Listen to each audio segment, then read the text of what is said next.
Ang problemang number 1 po dito sa LPP, ito po ang basura. Sobra na po ang dami ng basura rito.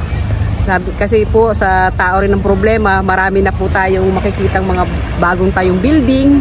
Hindi natin alam kung saan po sila nagtatapon ng basura.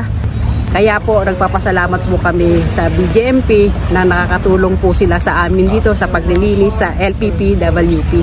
Nakakatulong sila sa pagpupulot ng basura at saka yung pag-aalaga ng halaman. Yun po ang ginagawa nila. Minsan po naglilinis din po sila dito sa mga paligid. And there's a place that I've dreamed of, where I can free my mind. I hear the sounds of the season and lose all sense of time. I'm moving far away to a sunny place where it's just you and me. Feels like we're in a dream. You know what I mean.